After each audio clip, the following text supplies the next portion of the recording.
Big cat sightings, UK. This is my own encounter, which I wrote down in the middle of July 1997. This is exactly as I remember and factual. Please sit back and listen to a really true encounter. The Didcot encounter. In the stillness of late July 1999, the sun hung low in the sky, casting long shadows over the rolling countryside just outside of Didcot. It had been an ordinary day at work, and I was on my way home, eager for a few hours of quiet at a local fishing spot near Courtney Gravel Pits. The evening air was warm, heavy with the earthy scent of grass and dust, stirred by the dry summer breeze. As I turned off the main road and onto a narrow gravel path winding through the pits, the world seemed to grow quieter, more isolated. The crunch of gravel beneath my tyres was the only sound as I navigated the twists and turns, the landscape on either side marked by tall grass and sparse trees. The fishing lake was only a short drive away now, its peaceful waters calling to me. But then, in the fading light of dusk, something caught my eye. Just ahead, stepping out from the tall grass that lined the roadside, a shape emerged. A shape far too large, far too deliberate, to be anything I had expected to see. It was a cat, but not just any cat. This was something massive, a predator unlike any I'd ever seen in the British countryside. It was sleek, its fur as black as the shadows that stretched across the road. The cat was impossibly large, at least 6 feet long from nose to tail. Its body was low to the ground, only 2 or 3 feet tall, but it moved with an unsettling grace, each step measured, its muscles rippling under its shiny coat. I slammed my foot on the brake, my heart pounding in my chest. The car lurched to a stop, and for a moment I could do nothing but stare. The cat paused in the middle of the road, as if aware of my presence, but completely unbothered.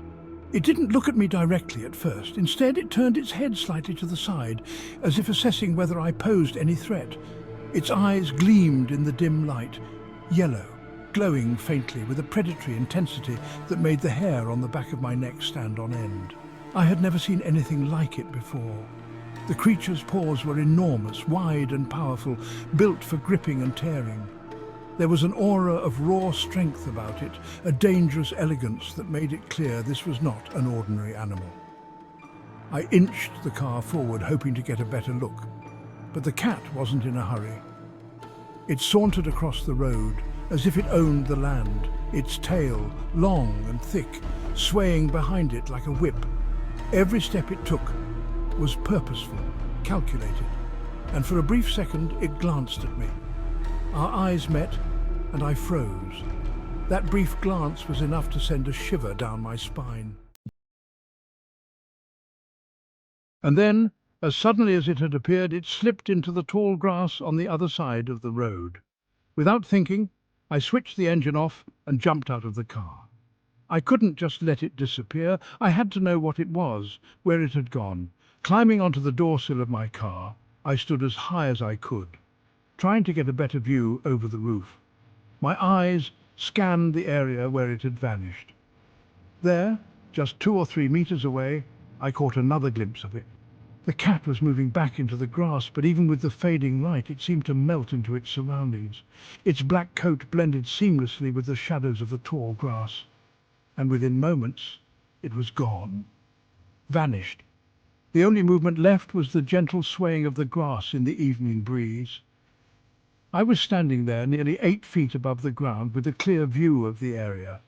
The grass was no more than 3 feet tall, certainly not tall enough to hide something of that size so completely. And yet, it had disappeared, as if the earth itself had swallowed it whole. My pulse raced as I strained to see any further movement, any sign of where the cat had gone, but there was nothing, only silence. I knew what I'd seen. There was no mistaking it. This was no ordinary animal, no stray house cat or overgrown pet. This was something far more dangerous, far more wild. A predator, perfectly adapted to its environment, capable of vanishing into the landscape with an ease that defied explanation. I stood there for what felt like hours, my eyes scanning the horizon, waiting for it to reappear. But it never did.